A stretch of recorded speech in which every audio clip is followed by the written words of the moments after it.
Message du dimanche 21 mai, on va lire dans Job, chapitre 2, à partir du verset 11, qui nous dit « Or, 3 amis de Job apprirent que tous ses malheurs venaient de fondre sur lui.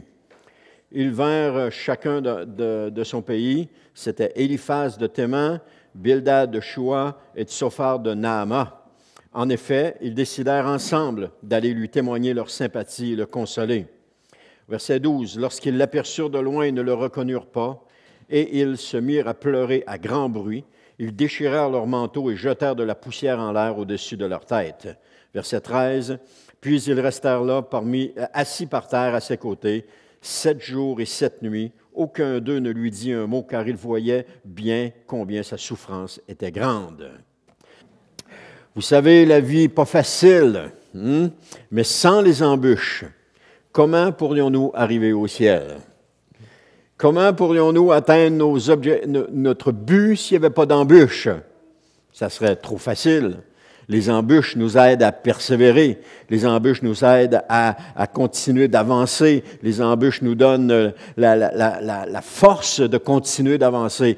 Ils nous rappellent c'est quoi le but. Ils nous rappellent c'est quoi l'objectif. Ils nous rappellent qu'est-ce qu'il y en est. Et quand c'est trop facile et finalement on abandonne. Vous savez, le but du livre de Job est, 1, de démontrer la souveraineté de Dieu, 2, c'est ce qu'est la vraie foi, et 3, c'est de répondre à la question de la souffrance des justes. Quelqu'un disait cette semaine, oui, mais pourquoi est-ce que les justes doivent souffrir? Pourquoi est-ce qu'ils doivent souffrir? Et j'ai médité là-dessus parce que je n'avais pas de réponse quand ça a été demandé, et j'ai médité là-dessus, puis là, je vais répondre à la personne aujourd'hui. Pourquoi la souffrance des justes? On peut retourner la question en disant, mais pourquoi est-ce que Jésus est venu souffrir? On peut faire la même chose. Pourquoi, comme parents, souffrons-nous pour nos enfants? La souffrance fait partie de ce monde. La souffrance est là à cause du péché. Et la souffrance sans le péché, la souffrance n'existe pas, elle n'est pas là. Mais à cause du péché, nous souffrons. Et Dieu souffre aussi de cela. Dieu souffre d'un manque de relation avec toutes ses créatures. Dieu souffre à différents niveaux à cause du péché. Non pas que le péché vient influer sur Dieu, mais le péché a amené la souffrance. Et la personne disait aussi, oui, mais pourquoi est-ce que Dieu nous a créés si c'est pour souffrir? La question qu'on peut poser, c'est pourquoi est-ce qu'on a donné naissance à des enfants si on sait qu'ils vont souffrir? C'est parce que c'est l'amour. C'est l'amour qui nous fait agir comme ça. C'est l'amour qui nous fait à continuer d'avancer. Parce que nous croyons qu'en donnant naissance à des enfants qui, oui, nous savons qu'ils vont souffrir, comme par exemple, lorsque ma fille, Sophie Laurence, a annoncé qu'elle allait accoucher de son premier, je pense que je souffrais plus qu'elle, là. Intérieurement, pas physiquement, mais intérieurement, je souffrais plus qu'elle, parce que c'était la première de mes filles qui allait accoucher, puis je le savais que ça allait être difficile, puis que ça allait être un moment pénible. Je le savais, pas parce que je l'ai souffert, mais parce qu'on a passé au travers, nous autres aussi. Et ça venait me chercher à l'intérieur. Mais en même temps, quelle joie il y avait lorsque son premier bébé est arrivé. Quelle joie il y avait de serrer ce petit enfant-là. La souffrance n'avait pas été inutile. Elle avait permis de donner la vie. Et c'est la même chose aujourd'hui. Pourquoi est-ce que nous souffrons? C'est pour permettre de donner la vie. Parce qu'il y a quelque chose qui naît à travers cette souffrance-là. Il y a quelque chose de beau qui naît. Et faut pas regarder la souffrance en se disant « Ah, mais pourquoi Dieu nous a créés comme ça? » Non, Dieu nous a créés pour nous aimer. Il nous a créés pour qu'on soit à lui, pour qu'on soit constamment à lui. Et c'est ça. Je ne sais pas si je suis clair avec ma réponse. J'en reparlerai avec la personne, puis je le saurai. Alors, son auteur, par rapport au livre de Job, est inconnu. Et la date qui a été écrite probablement à l'époque des patriarches, entre 2000 à 1800 avant Jésus. Et certains croient que ce serait même le plus ancien livre de la Bible. Donc, c'est un livre qui est extrêmement précieux pour nous aujourd'hui. C'est le livre de Job a traversé les âges pour que nous l'ayons encore aujourd'hui. Donc, outre la souffrance de Job et des justes, il y a une leçon que nous pouvons tirer de ce livre, ou pas une, mais des leçons qu'on peut tirer de ce livre. Par exemple, les attaques de Satan, la bonté de Dieu, l'orgueil de la vie, la confiance en Dieu malgré les difficultés, l'espérance en un sauveur, parce que Job avait cette espérance-là. Il dit à un moment donné, je sais que mon Rédempteur se lèvera un jour. La résurrection des morts, il disait, je sais qu'un jour je le verrai en face à face et que je pense qu'il utilise le mot ressuscité, mais je ne suis pas sûr. Et puis aussi, il nous parle de la vie éternelle, parce que Job, ce qui a permis de passer à travers ces souffrances-là, c'était son espérance d'une vie meilleure. Et ce qui nous aide à passer à travers les souffrances de la vie, c'est notre espérance en une vie meilleure, et non pas une espérance en une vie meilleure sur cette terre, parce qu'une espérance dans une vie meilleure sur cette terre est une utopie. Ça n'existe pas. Ça existe, oui, mais c'est passager, c'est éphémère, ça vient et ça disparaît. Il y a toujours quelque chose qui nous arrive qui est de la souffrance pour nous. Mais l'objectif de la vie éternelle est ce qui va nous aider à passer au travers de tout cela. Alors aujourd'hui, on va voir les 3 amis de Job. On va découvrir ensemble ce que le Seigneur veut nous apprendre à travers ça. Ce qu'il souhaite nous voir mettre en pratique dans notre vie. Parce qu'il y a une leçon à l'intérieur de cela, où est-ce qu'on va avoir à mettre en pratique dans notre vie. Parce que le but premier de la prédication, vous savez, c'est d'annoncer Christ, bien entendu. C'est d'annoncer Christ, bien entendu. On va arrêter cela. Mais c'est aussi l'occasion, Seigneur, de nous parler au sujet de notre vie. On témoigne de Christ, on prêche Christ et on permet au Seigneur de nous parler de notre vie. Et de nous voir aussi mettre en pratique les leçons qui sont apprises. On voit aussi, on n'a pas à être des auditeurs oublieux, comme nous dit Jacques, mais il nous dit ça dans Jacques 1,25, mais ce n'est pas dans l'acétate, là. Mais après avoir entendu la parole, il y confirme ses actes. Jacques 1,25, il dit ça. Donc, on entend et on conforme nos actes à la parole de Dieu. C'est la chose la plus importante. Ne soyons pas des auditeurs oublieux. On n'écoute pas un spectacle, on n'écoute pas un divertissement. C'est la parole de Dieu qui nous est enseignée et on doit le prendre très au sérieux pour ne pas être des auditeurs oublieux. Et ce que nous recevons, on le met en pratique. C'est bien entendu pendant 40, 45 minutes où est-ce qu'on prêche, il y a une multitude de choses qui sont dites. Je vais vous donner juste un exemple. Il y a 2398 mots qui sont écrits là, mais c'est plus encore qui vont être dits, parce que regarde, ce que je viens de dire là, ce n'était pas écrit là. Ce que je viens de dire là, ce n'est pas écrit là. Ce que je viens de dire là, ce n'est pas écrit là. Ça s'ajoute tout le temps. Comprenez? Donc, il y a plein de mots. On va peut-être entendre 5000 mots ce matin. Mais s'il y a une chose qui nous interpelle à travers tout ce qu'on entend, et même mon expérience dans le passé m'a démontré que des gens avaient reçu quelque chose qui n'avait même pas été dit. Comme quoi, l'Esprit de Dieu parle à travers tout cela. Les gens disent, « Ouais, ce matin, j'ai reçu telle affaire, mais ça n'avait pas été parlé. » Mais le Saint-Esprit était venu et il avait parlé au cœur. Et cette personne-là avait l'opportunité de mettre ça en pratique. Alors, ne soyons pas des auditeurs oublieux, soyons de ceux qui, aussi, très important, et je vais toujours vous le répéter, soyons de ceux qui vérifient toujours ce qui est dit. Toujours vérifier ce qui est dit pour ne pas risquer de se faire prendre par des fausses doctrines. C'est trop facile. On fait confiance trop facilement à n'importe qui et on risque de se faire prendre. Et vérifions ce qui nous est dit, pas par méfiance, mais juste pour ne pas risquer de se faire prendre par une fausse doctrine. Parce que Jésus nous a mis en garde de cela. Nous vivons les moments de la fin. Nous dirigeons vers ce qui s'appelle des moments qui vont être de souffrance et qui vont être difficiles. Et dans Marc 13,6, ça nous dit, c'est Jésus qui dit ça, « Plusieurs viendront sous mon nom en disant, c'est moi le Messie, et ils tromperont beaucoup de gens. » Et ce passage pourrait aussi se lire dans la Bible grec-français interlinéaire, dans le Nouveau Testament, ça disait, beaucoup viendront en prenant mon nom. Beaucoup viennent en disant, « Oh, le Seigneur m'a dit. » Ou le Seigneur a mis sur mon cœur. Soyez prudents avec ça. Soyez très prudents. Ou le Seigneur veut que tu fasses ceci ou que tu fasses cela. Soyez prudents avec ça. Ou encore, le Seigneur parle à mon cœur. Après ce qui va être dit de cela, allez vérifier si c'était vraiment Dieu qui a parlé à son cœur ou si c'était ses sentiments qui parlaient. C'est très, très, très important. Et si ça n'a pas de fondement biblique, ça ne vaut rien. Ce sont que de belles paroles qui ont été lancées comme ça.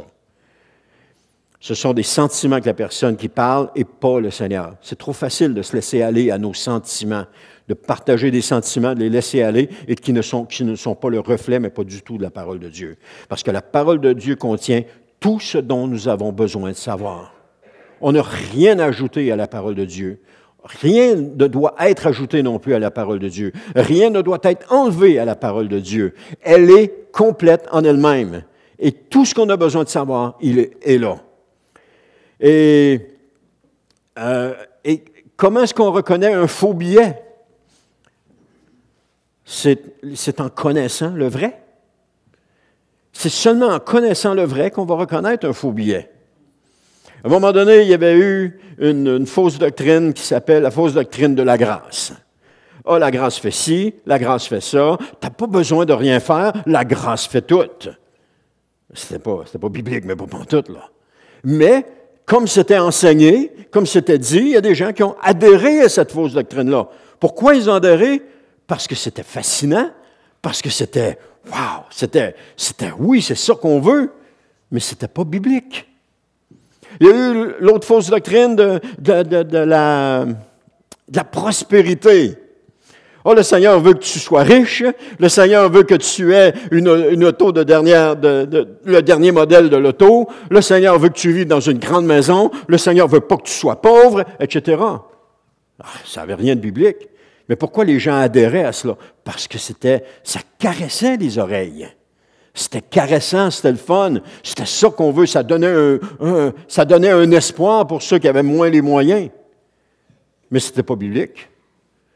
Ce n'était pas du tout ce que le Seigneur dit. Oui, Dieu veut qu'on soit prospère, je suis d'accord avec cela, mais il n'y a pas juste l'argent dans la vie. Il y a aussi notre santé spirituelle, il y a aussi notre foi, il y a aussi notre amour pour le Seigneur. C'est toutes des choses que Dieu veut qu'on prospère de ce côté-là. Il n'y a pas juste l'argent. C'est risqué de tomber dans ces choses-là. C'est pour ça qu'on doit aller vérifier. C'est une mise en garde avant que je commence pour que vous preniez au sérieux ce que je vous dis. Les croyants écoutent beaucoup, mais ne vérifient rien. Ils prennent ce qui est dit, mais ils ne vont pas vérifier. Et ça, c'est un risque. Parce que des gens, comme j'ai dit tantôt, des gens vont venir, beaucoup viendront en prenant mon nom. Ils vont s'avancer en prenant le nom du Seigneur. Et là, les gens vont tomber dans le panneau. Ceux qui ne sont pas avertis, ceux qui n'exercent pas le don de discernement, vont tomber dans le panneau. Ils vont tomber, c'est officiel. Parce qu'on a déjà tombé dans le passé, on va encore tomber.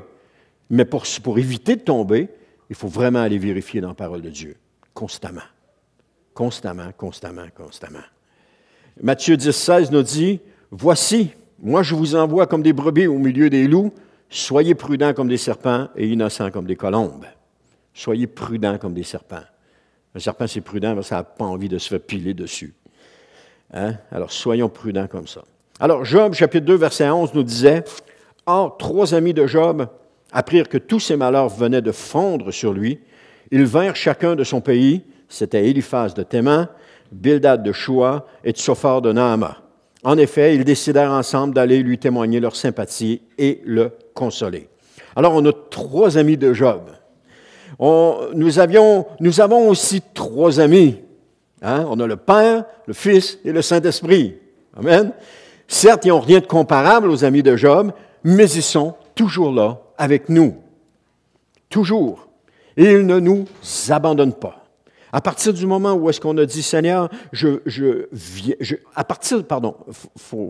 être précis. À partir du moment où nous croyons la parole de Dieu, pas à partir du moment où on fait une prière de repentance, mais à partir du moment où on croit à la parole de Dieu, le Père, le Fils habitent en nous. Le Père, le Fils sont présents avec nous et ils ne nous abandonnent pas. On parle Père, le Fils, Saint-Esprit, on parle de Dieu, ils ne nous abandonnent pas. Les amis de Job étaient loin, mais ils sont venus voir Job. Contrairement aux amis de Job, le Père, le Fils et le Saint-Esprit sont près de nous, toujours près de nous. On n'a pas à souhaiter qu'ils viennent, ils sont là, tout le temps. Contrairement aux amis de Job, c'est ça. Alors, parce que la vie que nous menons sur cette terre n'est pas effectivement une vie facile. Alors, comme Job vivait des moments extrêmement difficiles, ses amis sont venus à lui. Mais nous pouvons toujours compter sur Dieu, amen, qui est le Père, le Fils, le Saint-Esprit, chaque instant dans notre vie, chaque moment, chaque instant, là où nous sommes, là où nous allons, là, ce que nous faisons, on peut compter sur le Père, sur Dieu. Il est toujours présent. Et comme la vie n'est pas facile, mais Dieu est là, il ne nous abandonnera pas, nous dit 1 Samuel 12, 22. Il ne nous délaissera pas, nous dit Deutéronome 31, 6. Il marchera à nos côtés, nous dit Exode 33, 14. Il est toujours là. Et ça, c'est quelque chose qu'on doit prendre conscience. Seigneur, je ne te sens pas, j'ai l'impression que tu es loin. C'est faux. Le Seigneur, il est présent. Il est là. Si je ne le sens pas, ce sont des sentiments. Et c'est là qu'on met notre foi en pratique, qu'on met notre foi en application. On n'a pas besoin de le ressentir par des frissons ou par quelque démonstration physique que ce soit. Dieu est là. C'est ce que la parole de Dieu nous dit. Il est là. C'est tout. Alors, j'ai juste à le croire. J'ai juste à le proclamer. Quand j'ai l'impression que Dieu est loin, je dis, Seigneur, c'est pas vrai que tu es loin. Je sais que tu es là. Je sais que tu es à mes côtés parce que ta parole me dit que tu es là. On le déclare de notre bouche. Par la foi, on le déclare. Et Dieu est là.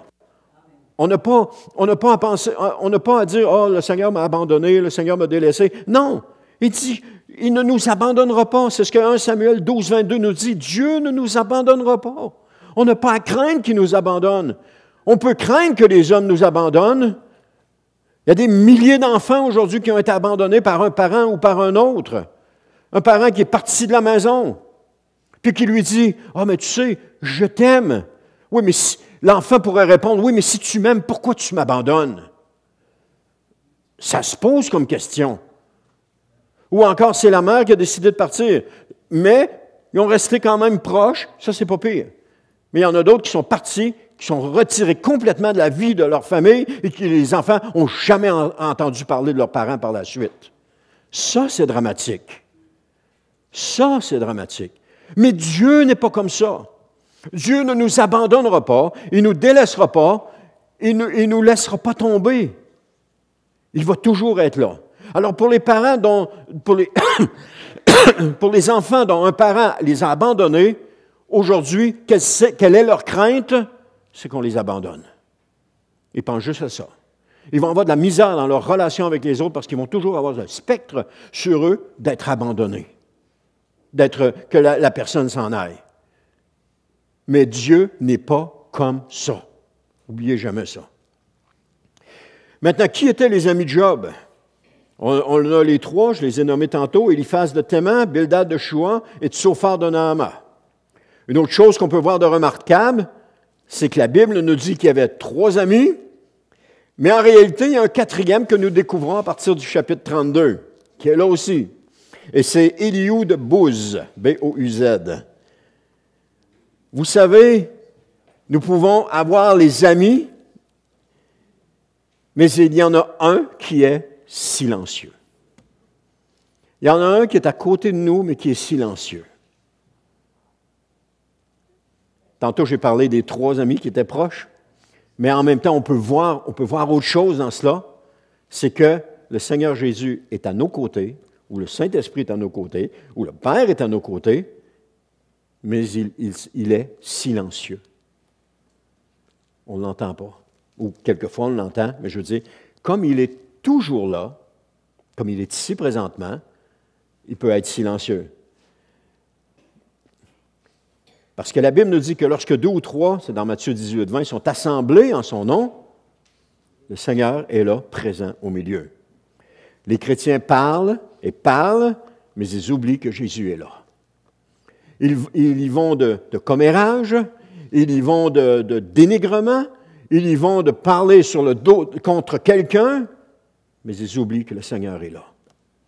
Et que ça, c'est pas la bonne chose à faire. Parce que si on savait, si Jésus était ici en personne et qu'il était à côté de nous et qu'on avait une conversation avec quelqu'un, on ne parlerait pas de la même chose. On ferait attention à ce qu'on dit.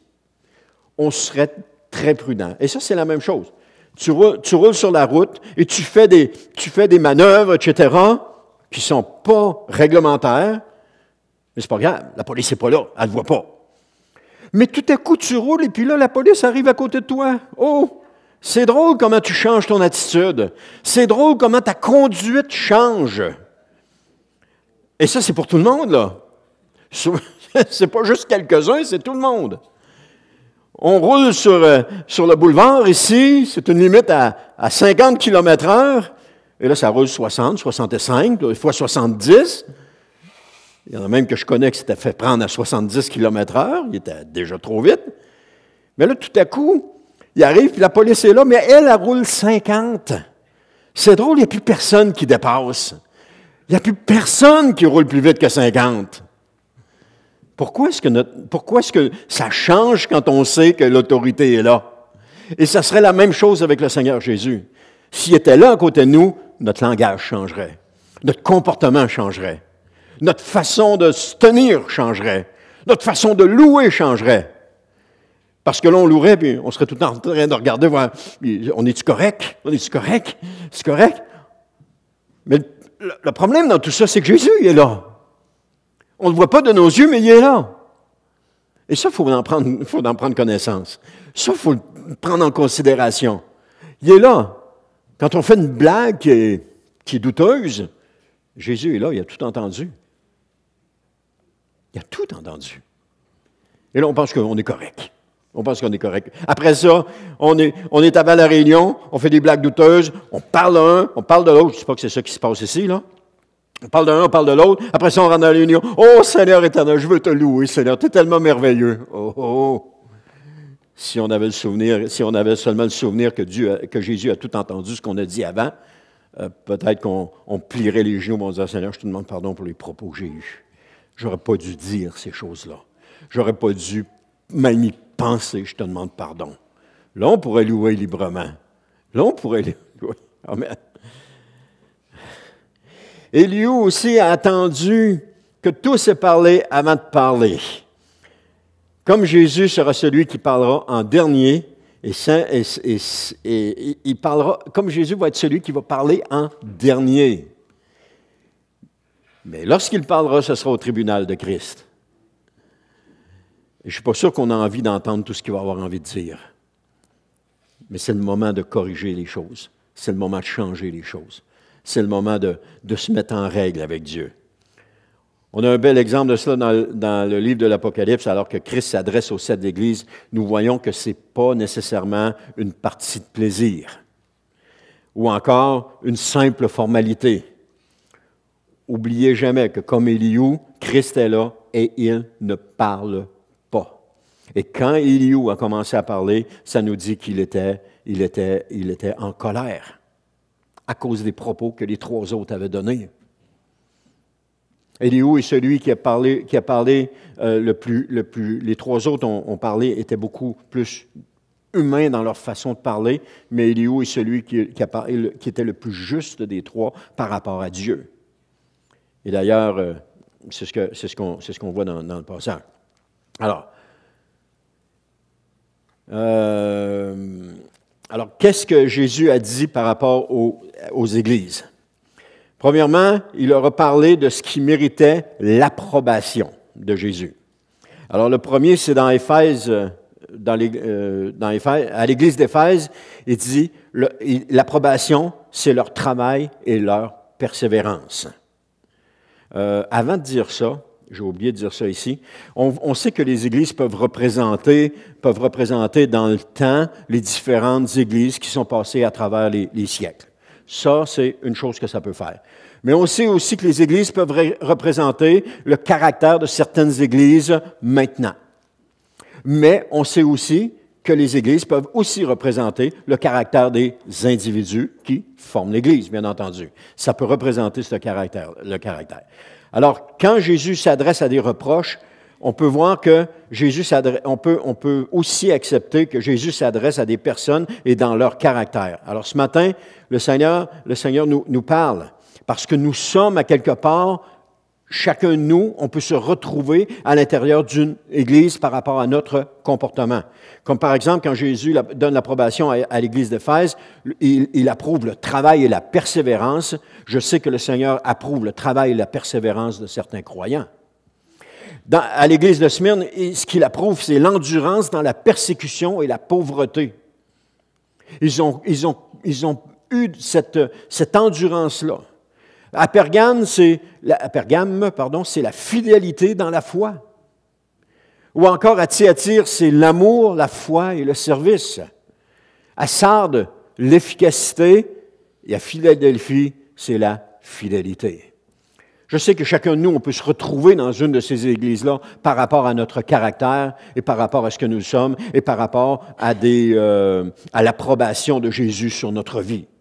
Parce que Jésus n'a pas juste des reproches à faire à notre vie, il n'y a pas juste des mauvaises choses qu'on fait dans notre vie, il y en a aussi des bonnes. Et le Seigneur a aussi de l'approbation pour nous. Oui, il y a des choses qui sont croches, il y a des choses qui sont de travers, mais il y a des choses qui sont bonnes aussi, et le Seigneur peut nous approuver. Alors peut-être que vous êtes dans une de ceux-là. 6 sur 7 reçoivent l'approbation du Seigneur dans les églises.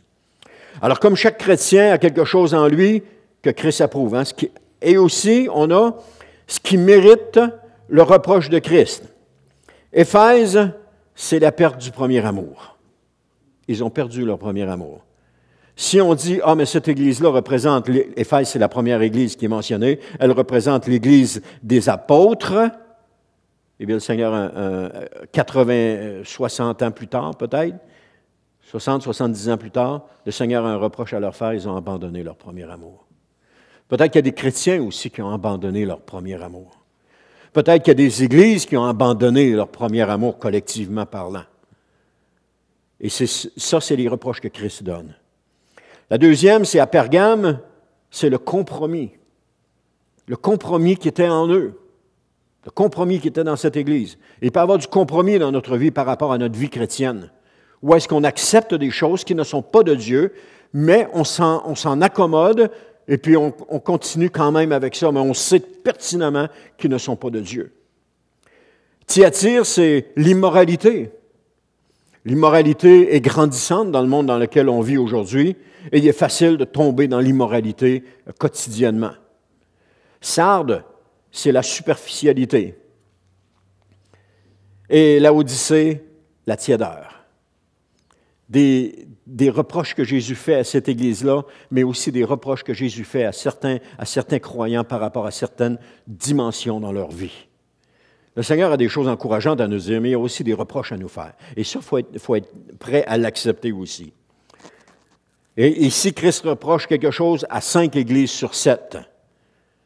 Éphésiens, après ça, les recommandations du Seigneur. Donc, le Seigneur a donné l'approbation, il a donné les reproches, et là, il va y aller avec des recommandations. On voit ça à l'Église d'Éphèse. Se souvenir de leur premier amour et changer d'attitude. Souvenons-nous de notre premier amour et changeons notre attitude. À Smyrne, c'est de ne pas avoir peur, puis de rester fidèle. La peur peut nous envahir. Les choses à l'intérieur de nous peuvent nous envahir à propos de ce monde, mais restons fidèles au Seigneur Jésus. À Pergame et à Thyatire, c'est de changer d'attitude. Ce que le Seigneur leur demande, c'est changer d'attitude. Peut-être que c'est ça que le Seigneur est en train de demander à quelques-uns ici. Change d'attitude. Change ton attitude. Je ne sais pas ce que le Seigneur vous dit. À Sardes, c'est de se réveiller et changer d'attitude aussi, mais c'est de se réveiller. À Philadelphie, c'est de tenir ferme dans les situations difficiles. de ne pas abandonner, de ne pas lâcher. Quand tout est contre vous, il ne faut pas abandonner, il ne faut pas lâcher. Quand il ne semble pas y avoir de solution, pas abandonner, pas lâcher. Et la Odyssée, c'est avoir du zèle et changer d'attitude. On sait que la Odyssée était une église qui avait le reproche que Jésus a fait, c'était la tiédeur. Alors, de changer, d'avoir du zèle, puis de changer d'attitude. Pour 7 églises sur 7, il y a une recommandation. Et c'est ça que je voulais vous dire tantôt. Pour chaque église, 7 sur 7, Christ adresse une recommandation aujourd'hui. Ça nous démontre que personne est parfaitement parfait, que nous faisons tous quelque chose de bien, que nous faisons tous aussi quelque chose de réprochable ou de reprochable, mais que seulement Christ a une recommandation pour chacun de nous. Il y a une recommandation pour chacun de nous. Et si nous écoutons le Seigneur, si nous prenons la peine de sonder notre cœur et d'entendre ce que le Seigneur a à nous dire, et de corriger par rapport à ce que le Seigneur a à nous dire, vous allez avoir une différence dans votre vie. Vous allez voir les choses changer. Vous allez voir l'atmosphère autour de vous qui change. Parce que le Seigneur Jésus est impliqué dans votre vie, et non seulement il est impliqué, mais vous êtes en relation avec lui. Et en étant en relation avec lui, on ne veut pas lui déplaire. En étant en relation avec lui, on veut que la relation soit bonne. On ne veut pas d'une relation, d'une relation superficielle. On ne veut pas d'une relation boiteuse. On ne veut pas d'une relation, je cherche le mot depuis tantôt pour le dire, d'une relation de compromis. On ne veut pas d'une relation non plus de, écoute, on vit ensemble, là, mais ça s'arrête là. On ne veut pas ce genre de relation-là, je n'ai pas le mot pour ça, là. On ne veut pas ce genre de relation-là avec Jésus. On veut avec Jésus une relation qui est parfaite. On veut la relation que Jésus veut avoir avec nous. Donc, c'est une relation qui est amicale, amoureuse, etc. C'est une relation qui est parfaite. Malheureusement, il y a des choses qui arrivent dans notre vie où est-ce que ça vient envenimer cette relation-là. Et quand le Seigneur nous fait un reproche par rapport à notre relation avec lui, c'est là qu'il faut corriger. Écoutez la recommandation que le Seigneur nous donne et faire ce que le Seigneur nous dit de faire. C'est ça, je vous l'ai dit, puis je vous le répète encore. Faites tout ce que Jésus vous dit de faire, c'est la première chose à faire. Faites pas ce que les autres vous disent de faire, mais faites ce que Jésus vous dit de faire. Et si vous faites ce que Jésus vous dit de faire, vous allez avoir l'approbation de Dieu. Et ce qui est le plus important, c'est l'approbation de Dieu. L'approbation des hommes, c'est vil, ça ne vaut rien. Mais l'approbation de Jésus, ça vaut son pesant d'or. Ça vaut quelque chose. Et c'est ça qu'on doit rechercher. Si on cherche l'approbation des hommes, on est les personnes les plus malheureuses parce que jamais on va pouvoir satisfaire les hommes. Ils vont toujours avoir une approbation qui va être différente. Ils vont toujours avoir quelque chose de différent. Ils vont changer d'idée et on ne sera jamais capable de les satisfaire. On va chercher l'approbation. Aujourd'hui, ça marche. La semaine prochaine, ça ne marche plus. C'est quoi qu'il faut faire? Et là, on essaie encore de s'acclimater à ça. Mais 3 semaines après, c'est encore changé. On n'y arrive pas. Mais chercher l'approbation de Jésus, ça ne change pas. À chercher l'approbation de Jésus, c'est ce qu'il y a de meilleur pour nous. Chercher l'approbation de Jésus, c'est ce qui fait de nous des hommes et des femmes de Dieu matures. Mais chercher l'approbation des hommes nous détruit. Tôt ou tard, ça nous détruit, parce que c'est quelque chose qui déplaît au Seigneur. Ce que le Seigneur veut, c'est qu'on fasse ce que lui veut qu'on fasse. Qu'on ait peur ou qu'on n'ait pas peur, qu'on soit effrayé, qu'on soit terrorisé, ça n'a pas d'importance. Il faut faire ce que le Seigneur nous demande. Et lorsqu'on le fait, après coup, on se dit, « mais coudonc, j'ai eu peur pour rien. C'était pas si pire que ça. Le Seigneur ne m'a pas demandé quelque chose au-delà de mes forces. Mais il faut le faire. Il faut obéir. » Pour chaque chrétien, 7 sur 7, Christ adresse aujourd'hui une recommandation. Écoutons-le. Prenons le temps de l'écouter. Et si vous voulez entendre la personne de Jésus, prenez sa parole et lisez-la. Et vous allez entendre le Seigneur vous parler. Plus que vous allez lire, plus que vous allez entendre le Seigneur vous parler. Maintenant aussi, personne n'est parfaitement parfait. Ça, je suis d'accord avec ça et vous êtes d'accord aussi avec moi. Alors, nous faisons tous quelque chose de bien. Mais cependant, nous faisons aussi tous quelque chose de reprochable, de réprochable. Seulement Christ a une recommandation pour chacun de nous. Comme Éliou, écoutons le Seigneur maintenant pendant que ses paroles sont comme un doux murmure à notre oreille. Parce que le Seigneur a quelque chose à nous murmurer à l'oreille. Il y a une parole d'approbation à nous murmurer. Il y a une parole d'encouragement à nous murmurer. Écoutons-le. Job chapitre 2, verset 12 nous dit « Lorsqu'ils l'aperçurent de loin, ils ne le reconnurent pas, et ils se mirent à pleurer à grand bruit. Ils déchirèrent leurs manteaux et jetèrent de la poussière en l'air au-dessus de leur tête. Lorsqu'ils l'aperçurent de loin, ils ne le reconnurent pas. » Outre le malheur de Job, c'est normal qu'ils ne pouvaient pas le reconnaître. Parce que c'est difficile de reconnaître une personne lorsque nous sommes loin d'elle. Il y a un groupe de personnes qui s'en viennent, ils sont loin de nous. On ne peut pas les reconnaître. On n'est pas capable de voir leur visage. On ne les reconnaît pas. C'est seulement qu'à mesure que la personne s'approche qu'on va la reconnaître.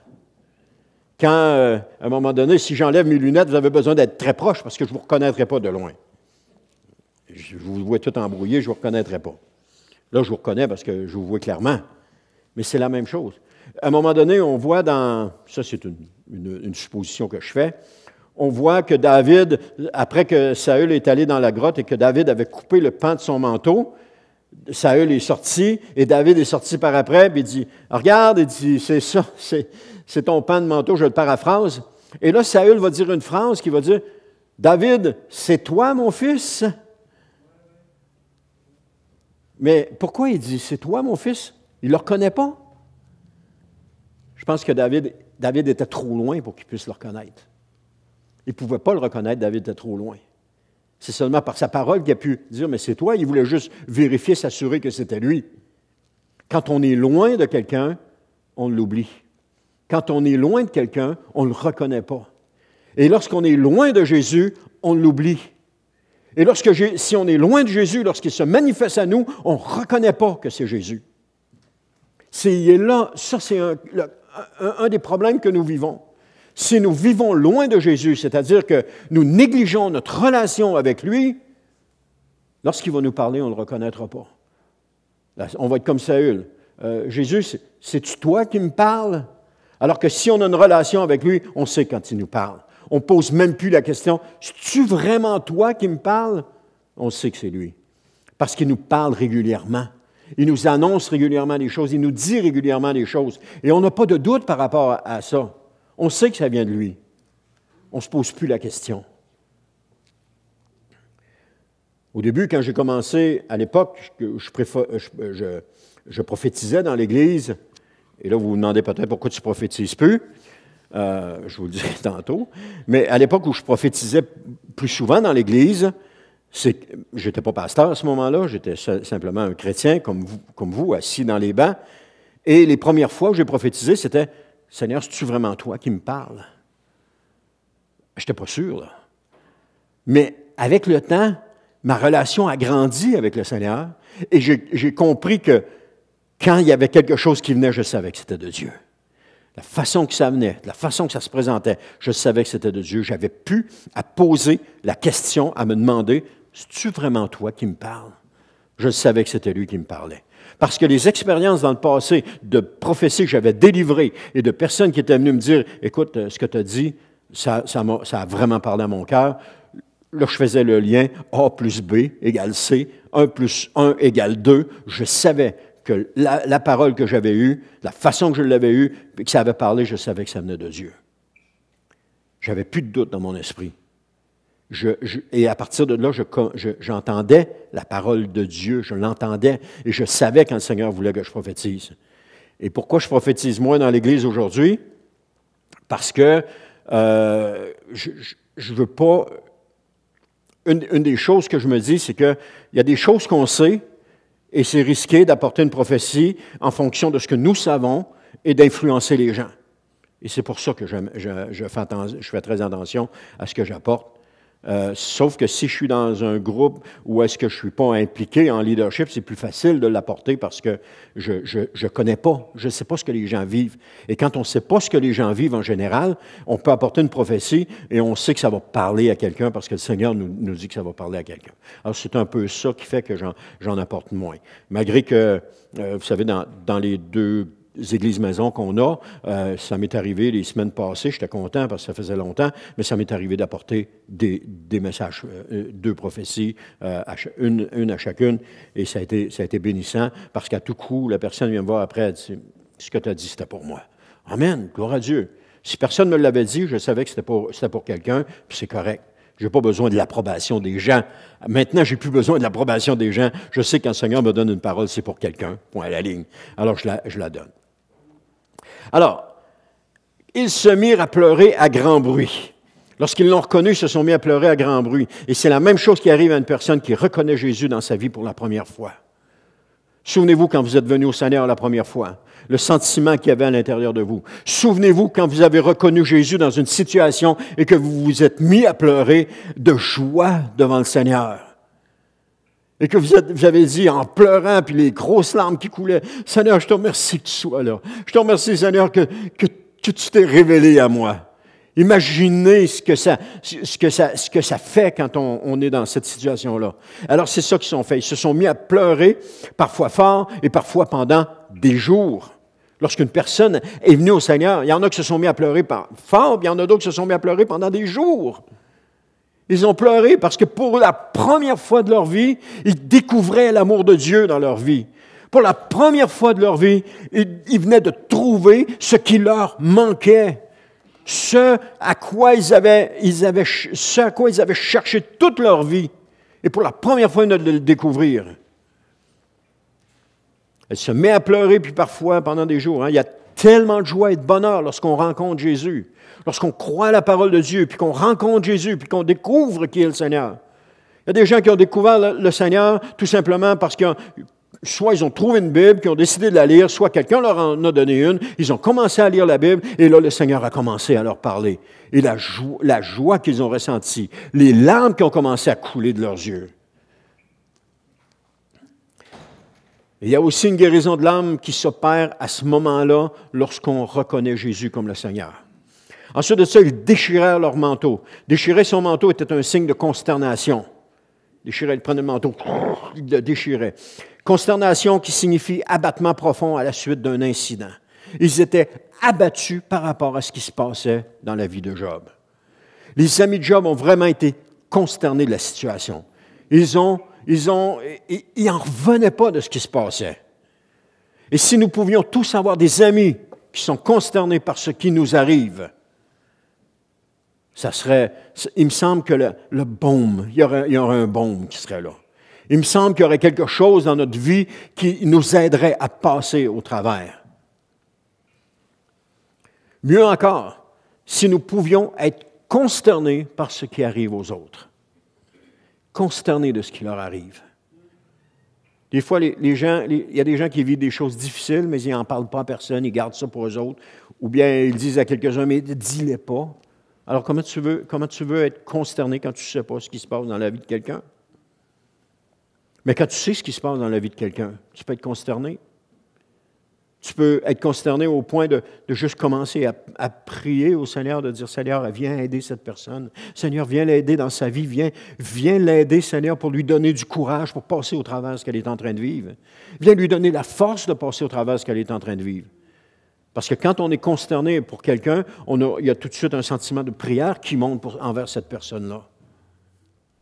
Ils jetèrent de la poussière en l'air au-dessus de leur tête. La seule réaction possible était celle-ci. On imagine tout, hein? Ils sont consternés, ils prennent la poussière, puis ils tirent ça en l'air. C'était la façon de démontrer leur consternation par rapport à ce qui se passait. Aujourd'hui, on n'a pas rien, on n'a pas de signe qui démontre cela, hein? Sauf de dire, mais je suis vraiment désolé pour ce qui t'arrive. On commence à employer ce mot-là, je suis vraiment consterné par ce qui t'arrive.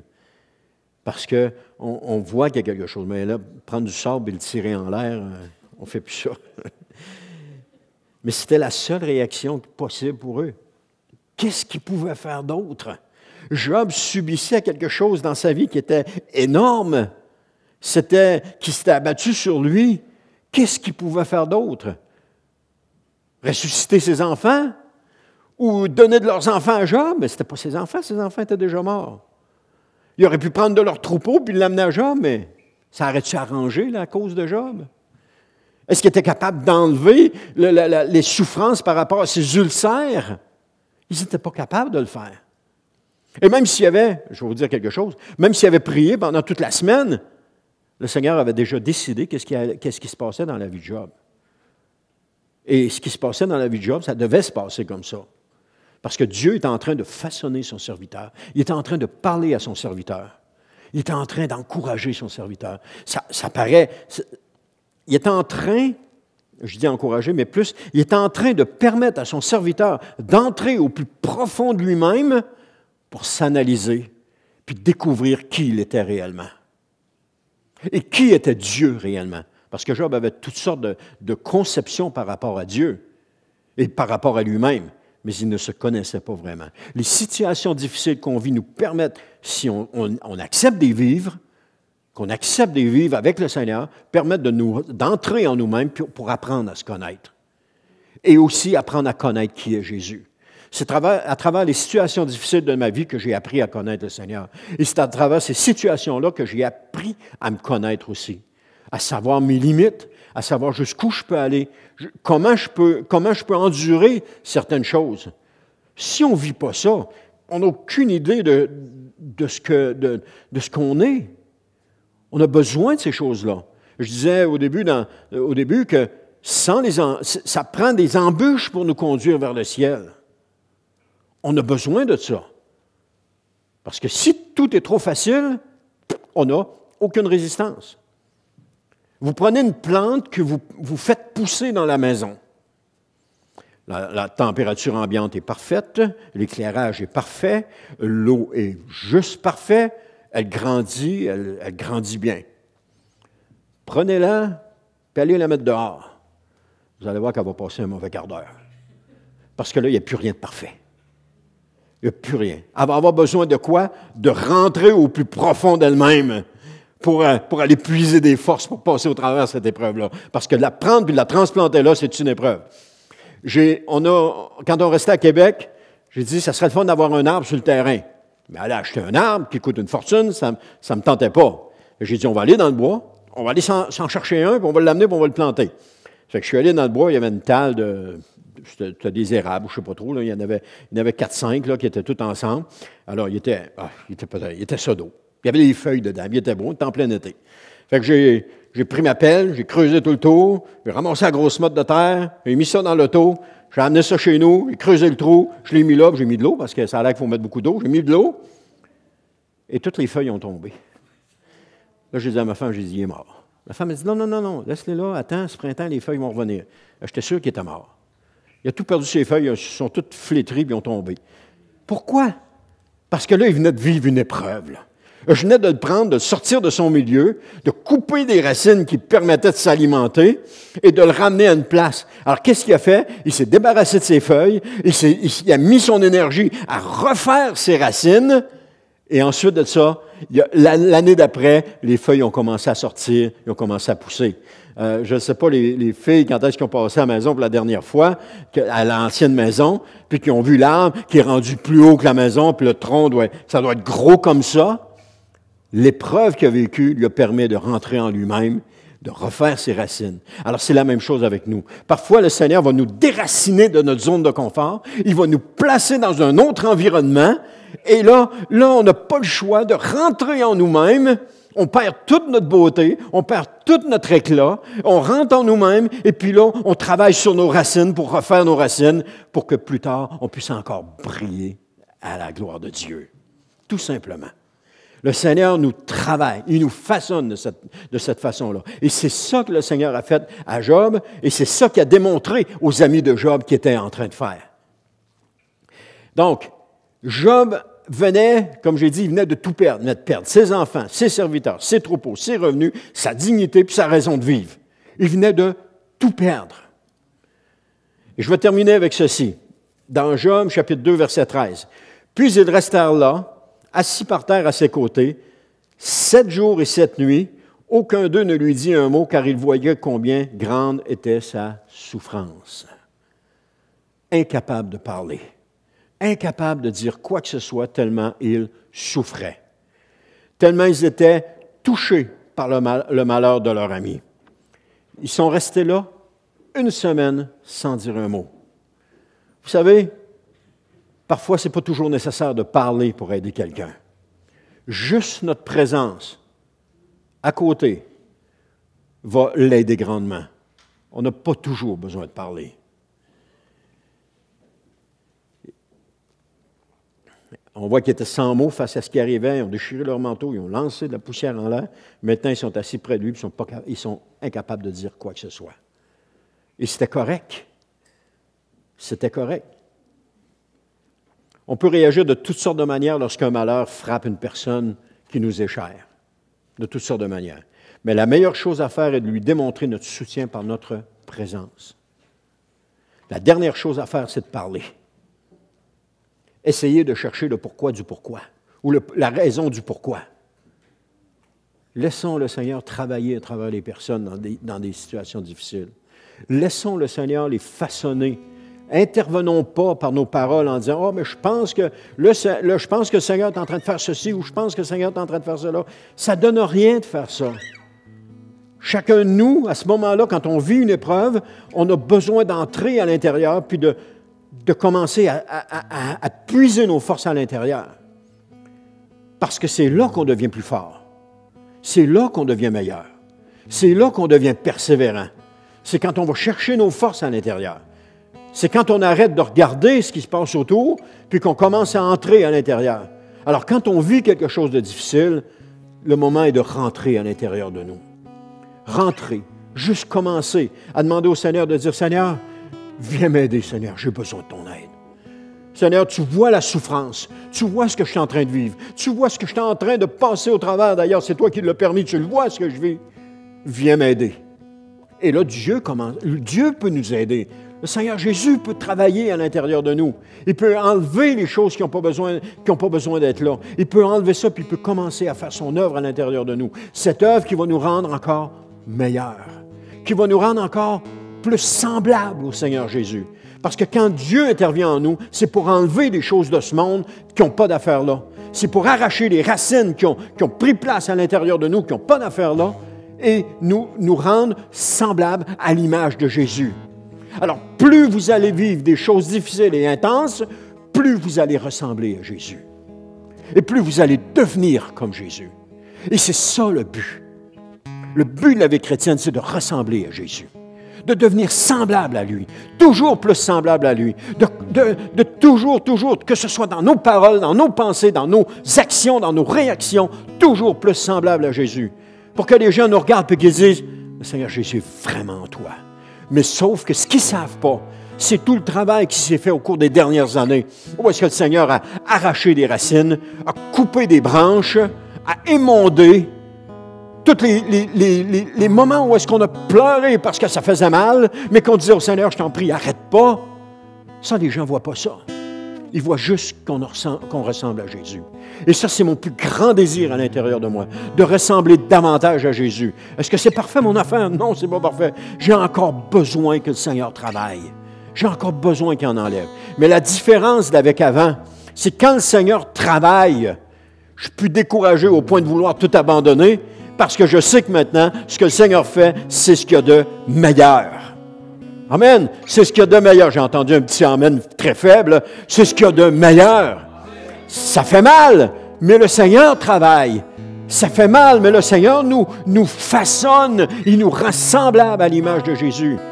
Si la terre du potier pouvait crier parce que ça fait mal, on n'entendrait que crier dans des ateliers de poterie. Parce qu'ils se font façonner. « Arrête, je suis tout étourdi. » Non, puis ça continue. « Oh, étire-moi pas trop. » Non, ça crierait, ça n'arrêterait pas.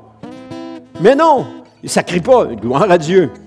Mais qu'est-ce qui ressort de là? Il ressort des beaux vases. Il ressort des belles choses. Et c'est la même chose avec vous. Ce que le Seigneur est en train de faire en vous, c'est des vases merveilleux. C'est des vases d'utilisation noble dans sa maison. Ce n'est pas des vases d'utilisation vile. C'est des vases d'utilisation noble. Il est en train de vous mettre des belles couleurs. Il est en train de vous façonner d'une forme que lui a décidé et non pas que moi j'ai décidé. Parce que moi, je la veux, ma forme. Je veux ressembler comme ceci, comme cela. Le Seigneur dit, non, non, non, non. Tu vas ressembler à ce que je vais te faire. Dans le Nouveau Testament, ça dit qu'à un moment donné, il va nous être donné un caillou sur lequel est écrit un nom que personne ne connaît. Ça, c'est l'œuvre que le Seigneur va avoir fait en nous. Voici ton nom. Voici ton nom. C'est ça maintenant. C'est ce que tu es. Il y en a qui vont s'appeler bonté. Il y en a qui vont s'appeler, c'est moi qui l'imagine, là, c'est pas biblique, c'est pas écrit dans la Bible, mais il y en a qui vont s'appeler bonté, il y en a qui vont s'appeler tendresse, il y en a qui vont s'appeler joie, il y en a qui vont s'appeler persévérance, il y en a qui vont s'appeler infaillible, il y en a qui vont s'appeler grandiose. Tout ce que le Seigneur va avoir fait à l'intérieur. Et chacun de nous, on va avoir un nom différent, on va avoir une forme différente, on va être différent parce que le Seigneur va nous avoir fait comme il veut. Mais pour ça, il faut contribuer avec le Seigneur. Il faut collaborer avec le Seigneur. Puis arrêter de se plaindre, de dire, Seigneur, oh Seigneur, tu me fais encore je t'ai encore tombé dans ces affaires-là. Non, de dire, Seigneur, continue de me travailler. De se réjouir de ce que le Seigneur est en train de faire. Parce que les temps viennent où on va falloir se réjouir dans le Seigneur. Parce que ce monde n'aura pas aucune raison qu'on puisse se réjouir. Aucune. La seule place où on va pouvoir se réjouir, ça va être dans le Seigneur. Parce que la vie va être tellement difficile que seulement le Seigneur va pouvoir nous aider à passer au travers et qu'on va se réjouir dans le Seigneur. Alors commençons tout de suite. Commençons tout de suite à accepter que les choses ne soient pas comme on veut, mais qu'elles soient comme le Seigneur veut qu'elles soient. Amen. Gloire à Dieu. En conclusion, semaine après semaine, on entend un message de la parole de Dieu. La parole nous dit de mettre en pratique le message que nous avons entendu. Et celui-ci est un bon exemple que je vous ai donné. De mettre en pratique ce qu'on vient d'entendre. Plutôt que de se juger les uns les autres. Ou encore de chercher la raison du pourquoi, comme j'ai dit tantôt. Pourquoi ne pas simplement être là, sans dire un mot, lorsqu'une personne que nous vivons vit un incident quelconque ou vit une difficulté dans sa vie. Il y a des choses que j'ai entendues dans le passé, j'espère qu'on ne les entend plus aujourd'hui. C'est « Ah, elle doit avoir du péché dans sa vie comme ça. » La réponse est oui, elle a du péché dans sa vie. Mais si elle le vit, c'est justement pour que le Seigneur enlève ces choses-là. C'est pas besoin d'aller lui dire « Tu dois avoir du péché dans ta vie. » Ça c'est avec notre grosse poutre dans l'œil, on dit « Ah, tu dois avoir du péché dans ta vie. » Mais on a l'onde même de péché dans notre vie. On en a tous. On en a tous. Puis le Seigneur est en train de tous nous façonner, nous rendre à son image. En train d'enlever ce péché-là qui est en nous, ce péché dans lequel on est né à cause de la chute. Le Seigneur est en train de corriger ces choses-là. Il est en train de nous rendre encore plus semblables à lui. Il est en train de nous façonner. Pour cela, on ne doit pas être des personnes oublieuses, mais de retenir ce que le Saint-Esprit est en train de nous dire aujourd'hui. Qu'est-ce qu'il nous dit aujourd'hui? Il nous dit de changer. Il nous dit de persévérer. Il nous dit de s'appuyer sur le Seigneur puis de continuer à marcher avec lui. Il nous dit d'accepter que la situation ne soit pas facile. Il nous dit aussi, quand quelqu'un vit quelque chose de difficile, je ne vais pas chercher le pourquoi du pourquoi, la raison du pourquoi, mais juste d'être là en train de l'aider. Juste d'être là en train de lui parler. Pas de parler, pardon. Juste être là en train de l'accompagner. Parler, ça vient beaucoup plus tard. Mais juste en train de l'accompagner. Mais surtout, ne pas le juger. Parce que nous ne savons jamais ce que nous, on va vivre demain et comment les gens vont nous juger. Il y a une parole qui dit qu'on va être jugé selon la mesure que nous aurons employée. Alors, plus qu'on va avoir jugé les autres, plus qu'on va être jugé. Alors, on n'a pas à juger les autres. Et j'ai appris ça. Ça s'apprend. J'étais un expert du jugement. Dès les débuts de ma vie chrétienne, le Seigneur m'avait parlé. La première chose qu'il m'a parlé, c'était de ne pas juger. C'était une grosse racine. Je ne sais pas si vous avez eu déjà des gros arbres sur votre terrain, puis vous avez décidé, OK, on va enlever cette souche-là. Là. Elle est grosse de même. Là. Comment de temps vous avez travaillé pour réussir à enlever ça? On ne parle pas de prendre des outils mécaniques là, qui enlèvent ça dans une fraction, dans une minute ou deux. Là. Non, non. Tu prends ta hache, là, puis tu appelles, puis tu creuses pour enlever la souche qui est là. Le premier coup de pelle que tu donnes, tu arrives sur une racine. Là, je vais me tasser à côté. Le deuxième coup de pelle que tu donnes, tu es encore sur une racine. Tu es toujours sur une racine. C'est parce que ça part de partout. Fait que là, tu t'enlèves un petit peu la terre, tu dégages une racine, puis là, tu vois qu'elle fait un bout. Fait que là, tu décides de la couper, essaye la souche. Là, tu n'es pas capable. Elle ne bouge pas. Là, tu as fait tout le tour, tu les as toutes coupées, tu essayes, elle ne bouge pas encore. Parce que plus creux, il y en a encore plus creux. Je sais que je l'ai vécu chez nous. Plus creux, il y en a encore. Et puis là, tu continues à gosser là-dessus. Puis finalement, je décide de l'accrocher avec mon 4 roues, puis on va tirer. Quand je suis arrivé au bout, ça fait elle n'a pas bougé encore. Je l'avais attaché avec une chaîne, puis c'est arrivé au bout, ça n'a pas bougé. Bon, j'ai dit, c'est pas le temps encore. Avec là, j'ai creusé. Pour m'apercevoir qu'en dessous complètement, il y en avait encore. Mais une racine qui descendait de même, qui partait comme ça, puis un autre qui descendait de même, qui partait de même, puis il y en avait une troisième qui était poignée à travers tout ça. Ce que je suis en train de dire, c'est que c'est un travail qui est long et qui est ardu. Et que le Seigneur va tout faire pour vous rendre à son image. Il va les enlever, ces racines-là. Des fois, on pense à une racine de pissenlit. Hein, tu tires là-dessus, ça vient, jette ça. Une racine de mauvaise herbe quelconque. Mais si tu veux enlever une grosse racine, il faut que tu travailles. Il faut que tu travailles fort. Alors, c'est ça que le Seigneur fait à l'intérieur de nous. Alors, laissons le Seigneur travailler.